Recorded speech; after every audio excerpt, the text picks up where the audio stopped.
ဒီနေ့ကိုရီးယားထမင်းတုပ်လှုပ်စားပါမယ်ပထမဆုံးပါဝင်ပစ္စည်းဖြစ်တဲ့မုံလာဦးတခွားသည်မိုးကြက်သားတို့ကိုပပလေးလှီထားပါမယ်ဟင်းနုနယ်ရက်ကိုယူနီပူပူထဲမှာ3မိနစ်လောက်ပြုတ်ထားမယ်ကြက်သွားပြီဆိုရင်တော့ရေအေးထဲမှာထည့်ပြီးစိမ်ထားလိုက်ပါပြီးရင်တော့ရေကုန်အောင်ညှစ်ပြီးတော့ပကံနဲ့ထည့်ထားလိုက်ပါမယ်ပဲပြပေါက်ကိုလည်းယူနီပူပူထဲထည့်ပြုတ်ပြီးတော့ရေအေးထဲစိမ်ထားလိုက်ပါမယ်ကြက်သွန်ဖြူကိုလည်းကျိတ်ဆက်ထဲထည့်ပြီးတော့ကျိတ်ထားလိုက်ပါမယ်ကြက်သွန်ဖြူကိုအရင်ညက်သွားတဲ့အထိကျိတ်စရာမလိုပါဘူးเนาะဒါလေးကတော့အဓိကသုံးမဲ့နှမ်းစီပါကြက်သားကိုအရသာနယ်ဖို့ကြက်သွန်ဖြူစားပဲငံပြားရည်နဲ့နှမ်းစီတို့ကိုထည့်ပြီးနေထားလိုက်ပါမယ်နောက်ပြီးအုပ်ပူပူတွေကိုနှမ်းစီထည့်ပြီးတော့တခွားစီမိုးမုံလာဦးတို့ကိုကြက်သွန်ဖြူစားထည့်ပြီးတော့ခဏလောက်နွမ်းနေထိကြော်လိုက်ပါမယ်ပြီးတော့အရသာနယ်ထားတဲ့ကြက်သားကိုထည့်ပြီးတော့ကြော်လိုက်ပါမယ်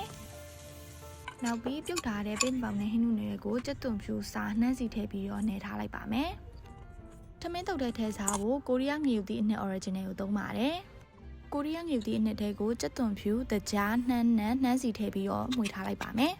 ။ဒါဆိုရင်တော့ထမင်းတုပ်ထဲမှာအဓိကပါဝင်တဲ့မုံလာဦးတခွားသီးမိုးပဲပင်ပေါင်းဟင်းနုနယ်ရဲ့ကြက်သားကိုရီးယားငရုတ်သီးအနှစ်နှမ်းတို့အစင်းဖြစ်ပါပြီ။ကြက်ဥကြော်မှာအနှစ်ကိုမကြက်ချင်တာကြောင့်အနှစ်ကိုနောက်ဆုံးမှထည့်ပြီးတော့ကြော်လိုက်ပါတယ်။အားလုံးစင်စင်ဖြစ်ပြီးဆိုရင်တော့နေလို့ကောင်းမဲ့စလုံးတွေကိုထမင်းအရင်ဆုံးထည့်ပါမယ်။ပြီးရင်တော့အရသာဝင်အောင်ပြုလုပ်ထားတဲ့အသီးရွက်အသားချက်ဥကိုထည့်ပါမယ်။ကိုရီးယားအနှစ်ကိုတော့မိမိလိုတလောက်ထည့်ပါနော်။နောက်ဆုံးမှာတော့နှမ်းနဲ့ရေညှိလေးဖြူလိုက်ပါမယ်။ထမင်းတုပ်ကိုနေတဲ့အခါမှာတေချာနှံ့အောင်လေးနေပေးပါနော်။လိုအပ်ရင်တော့ကိုရီးယားအနှစ်လေးထည့်လို့ရပါတယ်